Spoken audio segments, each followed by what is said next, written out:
Welcome to online class 12। আজকের এই ক্লাসটা কম্পিউটার নেটওয়ার্কিংয়ের একটা মোস্ট ইম্পর্ট্যান্ট জায়গা ইন্টারনেট টেকনোলজি সম্বন্ধে আমরা ডিসকাস করব।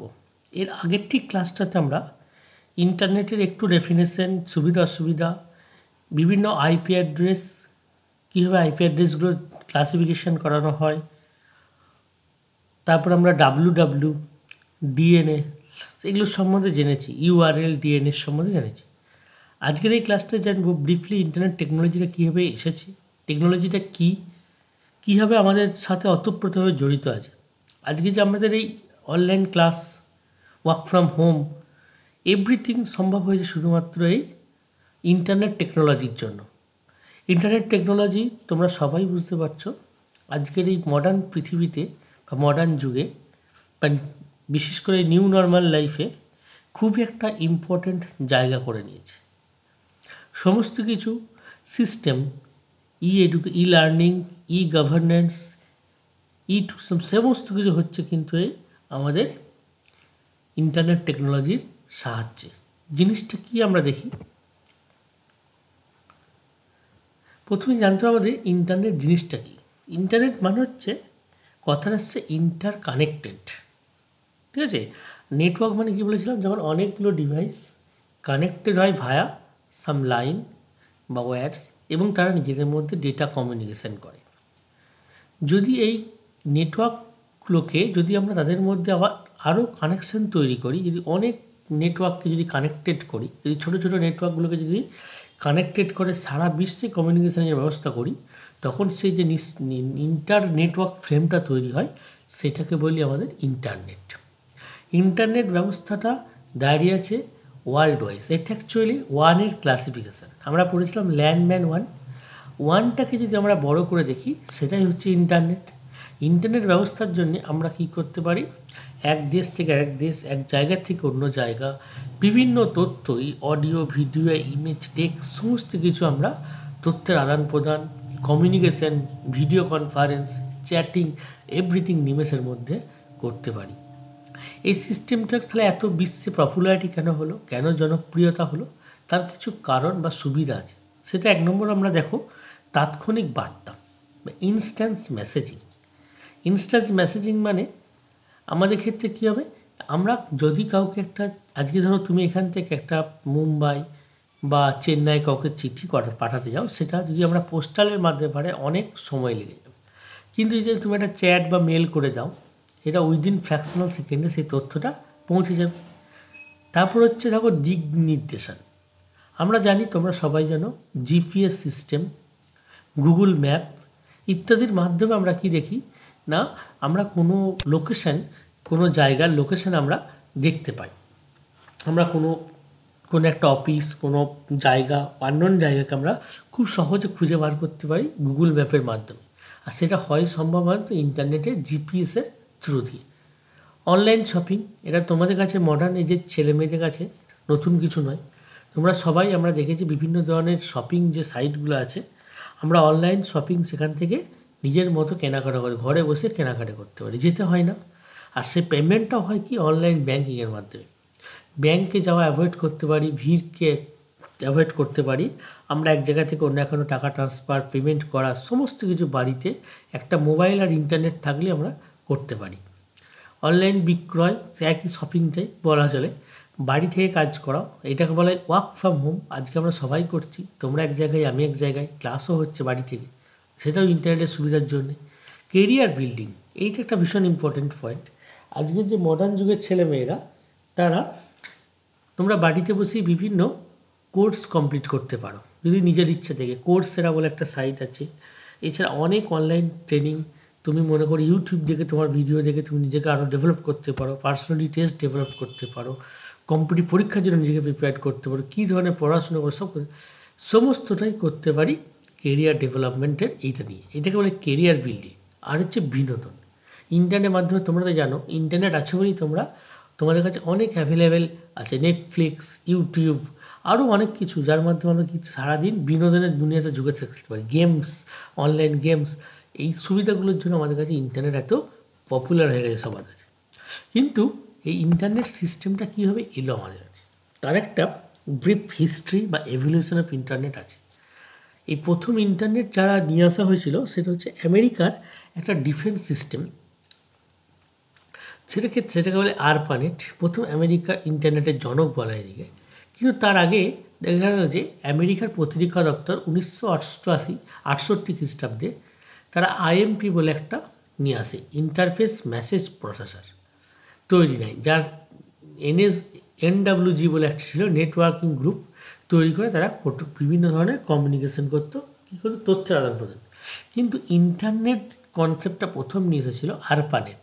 ইন্টারনেটের এটাকে আমরা জনক বলি। আরপানেটের ফুল ফর্ম হচ্ছে advance research project agency network. এরা ওই আমেরিকার প্রতিরক্ষা দপ্তরই 1969 খ্রিস্টাব্দে তাদের ইন্টারনেট ব্যবস্থার মাধ্যমে মিলিটারির বিভিন্ন ডিফেন্স ডিপার্টমেন্ট, ডিফেন্স সেক্টরের মধ্যে কমিউনিকেশন শুরু করলো, যোগাযোগ সূত্র রচনা করলো, যা পরবর্তীকালে ইন্টারনেট নিশ্চয় আমাদের কাছে পরিচিত হলো। পরবর্তীকালে ইন্টারনেটকে আরও সচল করার জন্য, কার্যকর করার জন্য 1981 একটা প্রোটোকল ডেভেলপ করা হলো, যার নাম হচ্ছে টিসিপি/আইপি। টিসিপি/আইপি ফুল ফর্ম হচ্ছে transmission control protocol over internet protocol. এর মাধ্যমেই আরপানেট ব্যাপকভাবে সারা বিশ্বে বিস্তার করে শুরু করলো। পরবর্তী 1980-তে আমাদের শেষের দিকে ইন্টারনেটকে মানুষের কাছে পৌঁছে দেওয়ার জন্য যারা ইন্টারনেট প্রোভাইডার তৈরি হলো তাদেরকে বলে ISP, internet service provider. Internet service প্রোভাইডারের মাধ্যমে এবং টিম বার্নারের যেটা তৈরি করেছিল WWW চালু করেন, এটা সার্ন ল্যাবরেটরি তৈরি হয়েছিল, এর মাধ্যমে ইন্টারনেট সারা বিশ্বে ছড়িয়ে গেল। আজকে তোমরা দেখছো এইভাবে 1990-এর দশক থেকে আজকে যে 2020, এইভাবে আমাদের ভারতবর্ষে কী হয়েছে, আমাদের ইন্টারনেট ব্যবস্থা গড়ে উঠেছে। কীভাবে আস্তে আস্তে ল্যান্ড, ম্যান, ওয়ান, ইথারনেট, ইয়ারনেট, এডুকেশনাল নেটওয়ার্ক এইভাবে তৈরি হয়ে আমরা ডেভেলপমেন্টটা শুরু করেছি। এইভাবে আজকের যুগে আমাদের ভারতবর্ষে যেমন ইন্টারনেটের ক্ষেত্রে বিএসএনএল, ভারতবর্ষে যেমন telecommunication regulatory authority of India, এরা ইন্টারনেটটাকে কমিউনিকেট করার চেষ্টা করে সবার মধ্যে। আজকে এইভাবে আমাদের ইন্টারনেট ডেভেলপমেন্টটা আস্তে আস্তে হয়েছে। বাট প্রথম কোশ্চেন, তাহলে ইন্টারনেটকে যে সিস্টেম, এই সিস্টেমটাকে সেট আপ করতে গেলে কী কী জিনিস লাগবে? আমি একটা ইন্টারনেট কানেকশন করতে যদি চাও বাড়িতে, বা তোমার যদি ইন্টারনেট ডেভেলপমেন্ট করতে যাও, তাহলে কি একটা হার্ডওয়্যার কিছু পার্টস লাগবে। সেই হার্ডওয়্যার পার্টসগুলোকে বলছে গুরুত্বপূর্ণ যন্ত্রাংশ। যেমন হচ্ছে কি, কম্পিউটার লাগবে একটা, কম্পিউটার বা ল্যাপটপ কিংবা একটা বলতে পারো মোবাইল হলেও হবে, ট্যাব লাগতে পারে। তারপর কি থাকবে, টেলিফোন কানেকশন বা ওয়্যারলেস কানেকশন, কিংবা যারা ইন্টারনেট প্রোভাইডার যেটাকে বলে লাগবে। আইএসপি মানে আমাদের যেমন বলছে আইএসপি লাগবে একটা, আর সফটওয়্যার লাগবে। এইটা ছাড়া কখনোই সম্ভব নয়। তাহলে কী দেখো, কী কী দেখবো আমরা। প্রথমে দেখো কম্পিউটার তো লাগবে প্রথম। এই কম্পিউটারের মধ্যে ইন্টারনেটের পরিষেবা পেতে গেলে আমাদের কম্পিউটার ছাড়া, যারা ইউজার, যারা ইন্টারনেটটাকে ব্যবহার করবে, তারা কম্পিউটার ছাড়া কোনো মতেই পারবে না। এই কম্পিউটারের মধ্যে কী কী, একটা সার্ভার পার্ট থাকে, একটা কী থাকে, আমাদের ক্লায়েন্ট কম্পিউটার থাকে। তাছাড়া কম্পিউটারের সাথে যে ইন্টারনেটে কানেকশানটা জয়েন করব, সে টেলিফোন লাইনে বা অন্য কিছু, সেটা যুক্ত করা হয় একটা মোডেম দিয়ে। হ্যাঁ, মোডেমের কাজ হচ্ছে ইন্টারনেট কানেকশানটাকে প্রোভাইড করা। আর সফটওয়্যার বলতে গেলে আমরা যখন দেখেছি বিভিন্ন ধরনের যেমন ধরো তুমি সার্ভিস প্রোভাইডার, আমাদের ইন্টারনেট যেমন আমাদের মোবাইলে জিও হচ্ছে একটা সার্ভিস প্রোভাইডার, কেউ এয়ারটেল সার্ভিস প্রোভাইডার, বাড়িতে ল্যান্ড কানেকশন নিলে জিও গিগা পাবা, সে তখন জিওই সার্ভিস প্রোভাইডার। এবং এই সার্ভিস প্রোভাইডারগুলো কী করে, একটা স্পেশাল টাইপ সফটওয়্যার দেয়, যেটার মাধ্যমে প্রত্যেকের অ্যাকাউন্টটাকে আমরা ট্র্যাক করতে পারি, অ্যাকাউন্ট, স্পিড, রিচার্জ করা, সেইটাকে বলছে একটা সফটওয়্যার লাগে।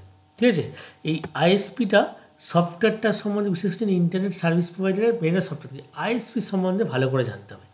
আইএসপি মানে বিশ্বে যারা ইন্টারনেট পরিষেবা প্রদান করে, ফুল ফর্ম হচ্ছে ইন্টারনেট সার্ভিস প্রোভাইডার। ঠিক আছে, যারা ইন্টারনেট পরিষেবা প্রদান করে, যার বিনিময়ে তারা অর্থ বা রিচার্জ আমরা করি, তার ফলে তারা আমাদেরকে সার্ভিস দেয়। তারা একটা নিরবিচ্ছিন্ন সার্ভিস দেওয়ার চেষ্টা করে, তাদের একটা নির্দিষ্ট স্পিড থাকে এবং প্রত্যেকটা ইউজার নেম পাসওয়ার্ড থাকে। যদি তুমি ডায়াল আপ কানেকশান নাও মোবাইলের ক্ষেত্রে, সেটা সিমটাই আমাদের কাছে ইউজার নেম হয়, তার কোনো পাসওয়ার্ড থাকে না। কিন্তু যদি লিজ লাইন, ব্রডব্যান্ড কানেকশান নিই, সেক্ষেত্রে একটা ইউজার নেম পাসওয়ার্ড প্রোভাইড করা থাকে। এই আইএসপি প্রোভাইড করতে গেলে যেমন আইএসপি যেমন প্রোভাইড থাকে, সেই আইএসপিগুলোর মধ্যে এখনকার যুগে যেমন তোমাদের কাছে খুবই ইম্পর্ট্যান্ট আইএসপি হচ্ছে কি জিও, তাই তো? জিও আছে, এয়ারটেল আছে, গিগা ফাইবার আছে, ভোডাফোন আছে, 4G, বিএসএনএল আছে, এরা হচ্ছে সবাই সার্ভিস প্রোভাইডার। এইগুলো তো গেল আমাদের ডায়াল আপ বা মোবাইল সার্ভিস প্রোভাইডার। কিছু কিছু দেখবে লোকালিটির মধ্যে, সে মেমারি হোক বা বর্ধমান হোক, কেবল যারা প্রোভাইড করে, কেবল টিভি, তারা আবার নেটওয়ার্ক প্রোভাইড দেয় বাড়িতে, তাই তো? বিভিন্ন ধরনের ব্রডব্যান্ড কানেকশন, তারাও এক ধরনের সার্ভিস প্রোভাইডার থাকে। আবার সারা ভারতবর্ষের জুড়ে যারা ভারতবর্ষের বিভিন্ন ডিপার্টমেন্ট এগুলোকে জয়েন করে একটা সার্ভিস প্রোভাইডার থাকে, যেটা পাবলিক সার্ভিস প্রোভাইডার হয় না, এটা হচ্ছে অফিসিয়াল সার্ভিস প্রোভাইডার। তাদের মধ্যে যেমন আছে ভিএসএনএল, বিদেশ সঞ্চার নিগম লিমিটেড। এমটিএনএল চলে গোটা মহারাষ্ট্র বা মহানগরগুলোতেও বেশি চলে। তারপর আছে রেলটেল বলে আছে, রেলওয়ে টেলিকমিউনিকেশন, রেলও নিজে একটা সার্ভিস প্রোভাইডার, ঠিক আছে? এরকমভাবে বিভিন্ন ধরনের দেখো এখানে লেখা আছে। সরকারি ক্ষেত্রে এগুলো আছে বিএসএনএল, এমটিএনএল। আর বেসরকারি ক্ষেত্রে পাবলিকের জন্য রিলায়েন্স, জিও, টাটা, এখন আর নেই, ভোডাফোন, এয়ারটেল, এরকম বিভিন্ন ধরনের সার্ভিস প্রোভাইডার আমাদের থাকে। তাহলে সফটওয়্যারটা তো সম্বন্ধে বিশেষ জানার কিছু নেই, সফটওয়্যারটা তোমরা জানো কীভাবে কাজ করে। হ্যাঁ, ইন্টারনেটের পরিষেবার ক্ষেত্রে দেখো যে ইন্টারনেটের যে বিভিন্ন পরিষেবা, সেই পরিষেবাগুলো আমরা সবাই কিন্তু ব্যবহার করি এবং এগুলো মানে পরিষেবাগুলোর সুযোগ সুবিধা নিই। তার মধ্যে অন্যতম একটা পরিষেবা হচ্ছে, যেমন যে সব ইন্টারনেটের পরিষেবা অনেক বড় জায়গা। ইন্টারনেটে যদি ব্যবহার আমরা দেখি, সেক্ষেত্রে তোমরা তো জানো শিক্ষাক্ষেত্রে, শিক্ষাক্ষেত্রে থেকে আমরা ব্যবহার করছি, বিনোদনের ক্ষেত্রে ব্যবহার করছি, ব্যবসা বাণিজ্যে ব্যবহার করছি, কমিউনিকেশন সিস্টেম ব্যবহার করছি, এভরিথিং জায়গায় আমরা কী করি, ইন্টারনেট ব্যবহার করি। তাহলেও ইন্টারনেট থেকে যে আমরা ফেসিলিটিগুলো নিই, তাদের মধ্যে একটা হচ্ছে WW, তার মধ্যে তথ্য বিভিন্ন থাকে, সেই তথ্যগুলোকে অ্যাক্সেস করি। একটা হচ্ছে সার্চ ইঞ্জিন, একটা হচ্ছে ওয়েব ব্রাউজার, একটা ইমেল, আর একটা হচ্ছে সোশ্যাল নেটওয়ার্ক, যেটা ভীষণ ইম্পর্টেন্ট আজকের যুগে। ফেসবুক, টুইটার, তোমরা সবাই যেন লিঙ্কডইন, হ্যাঁ, এরকম বিভিন্ন ধরনের সোশ্যাল নেটওয়ার্কে আমরা সবাই অ্যাক্টিভ আছি। প্রথমে আসি WW। এই WW হচ্ছে অ্যাকচুয়ালি হচ্ছে ওয়ার্ল্ড ওয়াইড ওয়েব। এটা হচ্ছে মেনলি রেকর্ড ডিপোজিটর বা ডেটা ডিপোজিটর। হ্যাঁ, এখানে সমস্ত কিছু তথ্য সমৃদ্ধভাবে স্টোর আছে। কী আছে না, WW-তে যে তথ্যগুলো থাকে, সেইগুলো থেকে আমরা যখন কোনো ওয়েবসাইট খুলি, তখন সেগুলো HTML কোডিংয়ের মাধ্যমে আমাদের ওয়েব পেজে সেইগুলো কী হয় না, অ্যাভেলেবেল হয়ে যায়। এই WW আবিষ্কারটা কিন্তু হচ্ছে একটা ল্যাবরেটরি, ফিজিক্সের সান ল্যাবরেটরি, CERN, সান, সেটা করেছিল পদার্থ ফিজিক্সের পদার্থবিজ্ঞানী টিম বার্নার্লি, এটা উদ্ভাবন করেন। এর মূল ভিত্তি হলো হাইপার টেক্সট। হাইপার টেক্সটের ডেটাগুলো HTML ল্যাঙ্গুয়েজের মাধ্যমে ওয়েব পেজে আমরা দেখতে পাই বা অ্যাভেলেবেল হয়ে যায়। এটা একটা ওয়ার্ল্ড অফ ডিপোজিটর, হ্যাঁ, বলতে পারো। তারপর আছে ওয়েব ব্রাউজার। ওয়েব ব্রাউজার তোমরা খুবই জানো, যার মাধ্যমে আমরা ডেটাগুলোকে অ্যাক্সেস করি। ওয়েব ব্রাউজার হচ্ছে একটা সফটওয়্যার, যে সফটওয়্যারের মাধ্যমে আমরা কী করতে পারি, কোনো সার্চ ইঞ্জিনের হেল্প নিয়ে আমরা ডেটাগুলো কোনো ওয়েব সাইট বা ওয়েব URL লিখে ওয়েব WW থেকে ডেটাটাকে অ্যাক্সেস করতে পারি, ডেটাগুলোকে দেখতে পাই, পেজগুলো পড়তে পারি, কিছু ডাউনলোড করতে পারি, সেটাকেই বলছে ওয়েব ব্রাউজার। যেমন ওয়েব ব্রাউজারের মধ্যে অন্যতম খুবই পপুলার ওয়েব ব্রাউজার হচ্ছে গুগল ক্রম। তোমরা দেখেছো গুগল ক্রম আছে, UC ব্রাউজার আছে, ইন্টারনেট এক্সপ্লোরার আছে, অপেরা আছে, মজিলা ফায়ারফক্স আছে, মজিলা আছে, বিভিন্ন ধরনের আমাদের ওয়েব ব্রাউজার আমরা সবাই ল্যাপটপ, ডেস্কটপ, কম্পিউটার, ইন্টারনেট সবাই আমরা দিই। তাদের মধ্যে আমার মনে হয় সবথেকে বেশি এখন খুবই পপুলার ওয়েব ব্রাউজার হচ্ছে গুগল ক্রম, আমরা সবাই সাথে ইউজ করি। এরপর আসছে ইমেল টেকনোলজি। ইমেল মানে হচ্ছে ইলেকট্রনিক্স মেল। আগেকার দিনে কী হতো, চিঠি পাঠাতে গেলে আমাদেরকে একটা পোস্ট অফিসে চিঠি পাঠালে 1 মাস বা যদি কাছাপিঠি হয় 7 দিন 10 দিন পরে চিঠিটা পৌঁছাতো। কিন্তু এই অফিসিয়াল কাজের জন্য এটা খুব দেরি হতো, কারোর ইমার্জেন্সি থাকলে দেখা যেত তারপরে চিঠিটা পাচ্ছে ডেট পেরিয়ে যাওয়ার পরে। সেই জন্য কি আমরা ইন্টারনেটের কানেকশনের মাধ্যমে তথ্যের আদান প্রদান শুরু করলাম, সেটাকে বলছে ইলেকট্রনিক্স মেল। হ্যাঁ, যেটা আমাদের ছিল হার্ড কপি বা কাগজে লেখা চিঠি, সেটা ইলেকট্রিক্যালি যাবে বলে নাম হলো ইলেকট্রনিক্স মেল।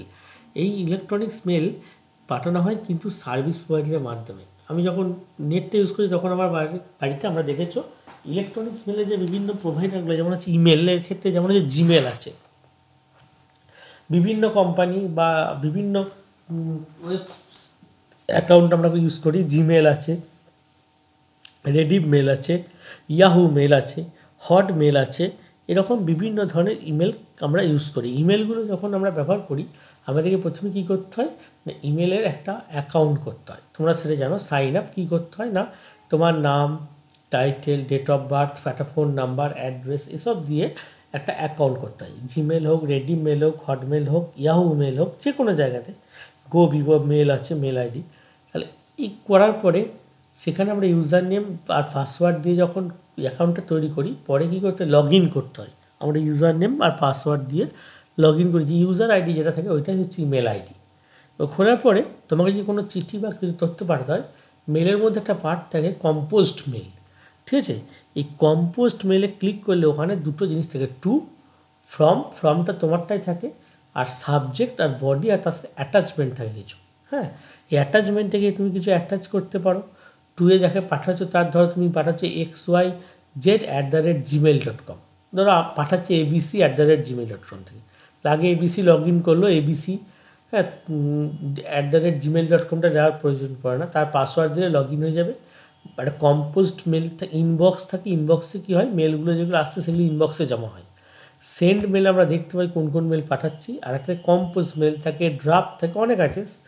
এই কম্পোস্ট মেলে গিয়ে আমরা ইমেল আইডিটা দিয়ে তার পাঠিয়ে দিই, কোনো উইদাউট এনি মানে loss of time, loss of money. একটা তুমি মেল পাঠাবে, জিমেলের ক্ষেত্রে তোমরা সর্বাধিক 25 MB পর্যন্ত মেল আমরা সাইজটা 25 MB মতো পাঠাতে পারি। এই মেলের ক্ষেত্রে যখন ইমেল আইডিগুলো লেখা হয়, প্রথম যেটা থাকে, ধরো লিখলাম abc@gmail.com, প্রথম পার্টটা থেকে হচ্ছে এবিসিটা হচ্ছে ইউজার নেম, চিহ্নটা এইটা হচ্ছে ডোমেন নেম থাকে, ঠিক আছে। থাকে দেখো gmail.com, কারোর থাকে redeemmail.com, কারোর থেকে yahoo.com, যার যেটা মেল আইডি দেখো এখানে লিখেই দেখো rajendrapuri.a@gmail.com, ঠিক আছে। তারপর দেখো @hotmail.com, Mamata @hotmail.com, Sourav @redeemmail.com, সুময় @yahoo.co.in। এখানে এই যে সামনে পার্টটা এগুলো হচ্ছে ইউজার নেম, আর জিমেল, ইয়াহু, হটমেল, রেডিমেল এগুলো হচ্ছে ডোমেন, তার সাথে আছে .com সার্ভারটার নাম থাকে, ঠিক আছে। এই চিহ্ন দিয়ে আলাদা করা হয় ইমেল আইডিকে। তোমরা এটা ভালো করে শিখবে, ভালো করে ইমেল করা। ইমেলের কেন এত পপুলারিটি তৈরি হয়েছে, কেন এত ইমেল সবার মধ্যে এত, আজকের যুগে ইমেল এত কেন বহুল প্রচলিত এবং কেন পপুলার, তার কারণ হচ্ছে কি, ইমেলের মাধ্যমে আমরা খুব দ্রুত চিঠি পাঠাতে পারি। যত বড় চিঠি আমরা যখন পোস্টাল কার্ডে চিঠি লিখতাম, আমরা সব কথা লিখতে পারি না, কারণ চিঠির জায়গা থাকে না। কিন্তু ইমেলে তুমি একটা পাতার পর 10 পাতা চিঠি লিখে দিতে পারবে, কারণ তার সাইজ হয়তো দেখা যাবে 1 MB হবে না। তারপরে এইগুলো পড়ে থাকে, চিঠি আমাদের হারিয়ে যেতে থাকে, খুঁজে পায় না। কিন্তু এগুলো মেলে যদি একটা চিঠি থাকে, সেটা 10 বছর 5 বছর তোমার যতদিন মেল আইডি অ্যাক্টিভ থাকবে, যদি ফেস ফুল না হয়, ওরা কিন্তু ইনবক্সে থেকেই যাবে। হ্যাঁ, অ্যাটাচমেন্ট, তাহলে এই কারণের জন্য আমরা প্রিন্ট নিতে পারি মেল থেকে, স্ক্যান করে পাঠাতে পারি, এবং তার সাথে একটা সিকিউরিটি বা গোপনীয়তা বজায় থাকে। এই জন্য আজকে মেল বা চিঠি এত পপুলারিটি হয়ে গেছে। অফিসিয়াল ক্ষেত্রেও মেলই আগে ভ্যালিড চিঠি আসার থেকেও। হ্যাঁ, অসুবিধা তো কিছু থাকে, যেমন হচ্ছে তোমার সে ইন্টারনেটের যে অসুবিধা, সেটা এরও তাই। হ্যাকাররা তো বসেই আছে, তথ্য হ্যাক হতে পারে। অনেক সময় কী করতে পারো, নেটওয়ার্ক, তুমি চিঠিটা পাঠাচ্ছ, নেটওয়ার্ক কানেকশান ঠিক মতো না থাকলে চিঠিটা পাঠাতে পারবে না, লগ আউট হয়ে যেতে পারে, ইত্যাদি কারণে আছে। ইমেল বোম্বিং বলে একটা কথা হয়, যেখানে কেউ কী করে, একটা হোয়াটসঅ্যাপেও এটা বোম্বিং করা যায়। একটা হোয়াটসঅ্যাপে যদি নির্দিষ্ট স্মাইলি পাঠিয়ে দেওয়া হয় কাউকে, মনে হয় সেটা 7,000 কিংবা 8,000 আগে ছিল, তাহলে কি হয়, তার হোয়াটসঅ্যাপটা পুরো ক্র্যাশ হয়ে যায়, ঠিক আছে। তেমনি ইমেলের বোম্বিংয়ের ক্ষেত্রেও যদি আমরা একটা কাউকে মেল বক্সে, তুমি কাউকে ধরো অকারণে শুধু মেল পাঠিয়ে দিলে, ব্ল্যাঙ্ক মেল পাঠিয়ে দাও, তুমি যদি কয়েক হাজার টাকা মেল পাঠিয়ে দাও, তার মেল আইডিটাই ক্র্যাশ করে যাবে। এইগুলোকে বলা হয় বোম্বিং বলা হয়। ভাইরাসের তো থাকেই, জানো এগুলো, কিন্তু এগুলোকেও অ্যাপ্লাই করো না, কারণ অ্যাপ্লাই করলে, কারণ আমরা যে মেলগুলো করি বা হোয়াটসঅ্যাপ করি, সমস্তটাই কিন্তু গভর্নমেন্টের নজরদারিতে থাকে। তোমরা যতই তোমাদের পাসওয়ার্ড থাকুক, ইউজার আইডি থাকুক, প্রত্যেকটা হোয়াটসঅ্যাপের চ্যাটিং সরকার দেখতে পায়, প্রত্যেকটা মেল আইডি সরকার দেখতে পায়। তোমরা দেখছো নিশ্চয়ই, সোশ্যাল মিডিয়ায় কেউ কিছু পোস্ট করলে সেটা সঙ্গে সঙ্গে ওপেন হয়েছে, নিউজে চলে আসছে। কেউ কাউকে হোয়াটসঅ্যাপ করছে, সেটাও চলে আসছে কেন, সরকারের নজরদারিতে থাকে। হ্যাঁ, এটাকে বলা হয় আমাদের এথিক্যাল হ্যাকিং। এইটা গভর্নমেন্ট করে, তাই এমন কিছু কাজ করো না বা কেউ কিছু করো না যেটাতে তোমার কিন্তু পার্সোনালি কোনো ক্ষতি হয়ে যায় কাউকে। এটা যদি করো তাহলে কিন্তু পার্সোনাল ক্ষতি হয়ে যাবে, তোমাদের জেল পর্যন্ত হয়ে যাবে যদি কেউ এসব কোনো কাজ করবে না, দয়া করে। সার্চ ইঞ্জিন, সার্চ ইঞ্জিন কি না, সার্চ ইঞ্জিনের ক্ষেত্রে কী করে আমরা যেই একটা প্রোগ্রাম বা সফটওয়্যার বলতে পারো, যেটা কী করে ওয়েব ব্রাউজারের উপর প্রথমে আমরা যখন ওয়েব ব্রাউজার নিই, প্রথমে আমরা আগে সার্চ ইঞ্জিনের ইউআরএলটা দিই, যেমন www.google.co.in। এই সার্চ ইঞ্জিনের ক্ষমতা হচ্ছে কি ডাব্লু থেকে যে তথ্য আছে, নির্দিষ্ট তথ্য, সেটাকে খুঁজে ইউজারের কাছে অ্যাভেলেবেল করে দাও। ওয়েব ব্রাউজার ভিউটাকে তুলে ধরে, হ্যাঁ, আর সার্চ ইঞ্জিন খুঁজে বার করে র ডেটাটাকে, ঠিক আছে। সার্চ যেমন যে গুগল, ইয়াহু, বিং, MSN, অনেক ধরনের সার্চ ইঞ্জিন আছে, কিন্তু সবথেকে পপুলার সার্চ ইঞ্জিন হচ্ছে গুগল। হ্যাঁ, এই গুগল সার্চ ইঞ্জিনের মাধ্যমে আমরা এগুলো কিন্তু যে কোনো ব্রাউজার খুলি, ইন্টারনেট এক্সপ্লোরার, মজিলা, যাই হোক, আমরা কিন্তু গুগলটাকে আগে খুলি। গুগলে গিয়ে আমরা খুললে সমস্ত কিছু দেখতে পাই, হ্যাঁ, এবং শক্তি, এবং এই গুগল ব্রাউজার কিন্তু অনেক জনপ্রিয় এবং অনেক শক্তিশালী আদার্সের থেকেও, ঠিক আছে।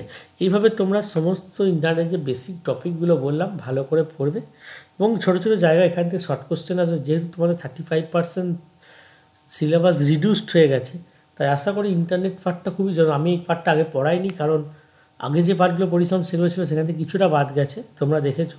শুধু বাদ গেছে ল্যানের প্রোটোকল, যেটা ছিল CSMA, CD, আলোহা, ফ্যালো, ওই জায়গাগুলো কিছু বাদ গেছে, বিশেষ কিছু ইথারনেট প্রোটোকল বাদ গেছে। তাই এই জায়গাটা তোমাদেরকে একটু ভালো করে পড়তে হবে। সরকারি নির্দেশ কিছু আসেনি, এলে বোঝা যাবে যে কোন জায়গা থেকে ওই কোশ্চেন্সগুলো আরও বেশি চাপবে। ওকে, থ্যাংক ইউ। ভালো করে পড়াশোনা করো, প্রিপারেশন নাও।